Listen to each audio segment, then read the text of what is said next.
నిర్మల్ జిల్లా బైన్సా కుబీర్ మండలంలోని పలు అభివృద్ధి పనుల ప్రారంభోత్సవ కార్యక్రమంలో పాల్గొన్నారు ముతోల్ మాజీ నియోజకవర్గం శాసనసభ్యులు బోస్టే నారాయణరావు పాటిల్. ఈ సందర్భంగా వారు మాట్లాడుతూ ప్రతి ఒక్క కార్యకర్త వెంట తాను ఉంటానని, అభివృద్ధి పనులలో తోడుంటానని ప్రతి ఒక్క కార్యకర్తకు ధన్యవాదాలు తెలిపారు. ఏవైనా సమస్యలు ఉంటే తన దృష్టికి తీసుకురావాలని ఈ సందర్భంగా వారు తెలిపారు. తప్పకుండా ప్రభుత్వం ఏదైతే ఎన్నికల్లో హామీ ఇచ్చింది సోనియా గాంధీ గారి ఆధ్వర్యంలో అది తప్పకుండా పూర్తి చేయడం జరుగుతుంది. మరి ఇంకా మనకు సమయం ఉంది. రేపు పార్లమెంట్ ఎన్నికలు వస్తున్నాయి.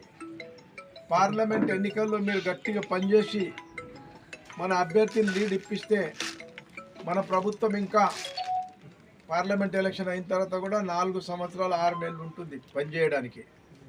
మనకి ఇళ్ళు అనుకోండి, దళిత సమస్యలు అనుకోండి, మైనార్టీ సమస్యలు అనుకోండి, బీసీ సమస్యలు అనుకోండి, ట్రైబల్ సమస్యలు అనుకోండి, అవి తీర్చుకోవడానికి కాంగ్రెస్ ప్రభుత్వం మంచి అవకాశం అందరికీ కల్పిస్తుంది.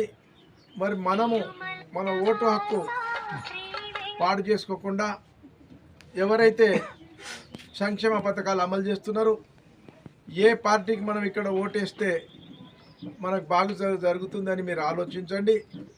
ఆలోచించి కాంగ్రెస్ పార్టీ అభ్యర్థులను రేపు బలపరుస్తే మాకు కూడా ముఖ్యమంత్రి దగ్గర వెళ్ళి గట్టిగా మాట్లాడడం జరుగుతుంది. మరి ఈరోజు ఏదేమైనా మటుకి మనం అందరం కలిసి కట్టుగా ఉండాలి.